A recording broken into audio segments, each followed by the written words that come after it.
नमस्कार दोस्तों, आज का हमारा विषय एक ऐसा विवाह है जो केवल एक कहानी नहीं बल्कि एक दिव्य मिलन है।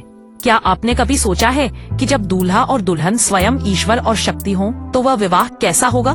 बिल्कुल। और उस विवाह में जब शक्तिशाली महारथी असफल हो जाए तो वह पल कितना रोमांचक होगा। एक क्षण में एक दिव्य राजकुमार धनुष उठाता है और उसकी टूटने की आवाज पूरे ब्रह्मांड को हिला देती है।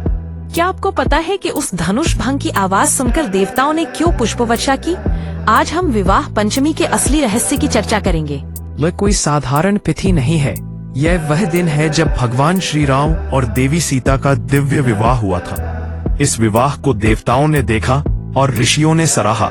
राजा जनक यज्ञ भूमि में हल चला रहे थे, तभी भूमि से एक दिव्य बालिका प्रकट हुई।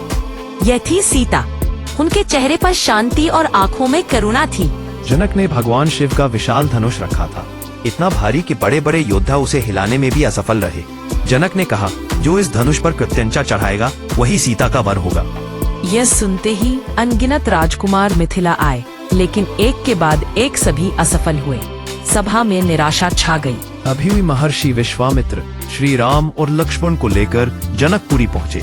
उनकी उपस्थिति ने पूरे नगर को उजाला दे दिया और देवी सीता ने पहली बार जब राम को देखा तो उनके मन में एक ही विचार आया, यही मेरे प्रभु है।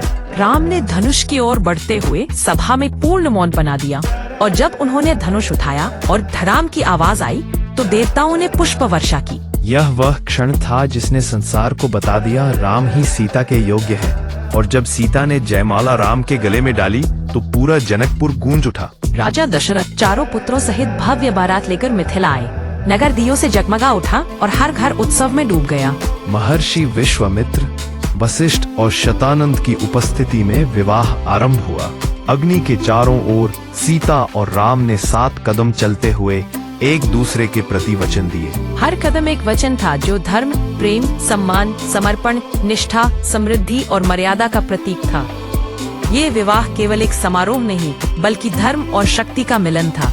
इस दिन का विशेष प्रभाव दाम्पत्य जीवन में सुख, वैवाहिक समस्याओं का समाधान, प्रेम और विश्वास की वृद्धि और मनोकामनाओं की पूर्ति करता है। कहा जाता है कि इस प्रसंग को सुनने मात्र से पाप नष्ट हो जाते हैं। नेपाल के जनकपुर धाम में हर साल यह विवाह दोबारा आयोजित किया जाता है। विवाह पंचमी हमें सिखाती है कि प्रेम का अर्थ समर्पण है, विवाह का अर्थ धर्म है और दाम्पत्य जीवन का अर्थ मर्यादा है। सीताराम का विवाह केवल इतिहास नहीं, जीवन का आदर्श है। उस दिव्य मिलन की स्मृति से हमारे जीवन में मंगल और सौभाग्य खुद ब खुद प्रवेश कर जाते हैं। तो दोस्तों, आज हमने विवाह पंचमी और राम सीता के विवाह के अद्भुत रहस्य को जाना। इस कहानी से हमें बहुत कुछ सीखने को मिला। धन्यवाद कि आपने हमें सुना। हम अगले एपिसोड में एक और दिलचस्प विषय के साथ लौटेंगे। तब तक के लिए नमस्कार।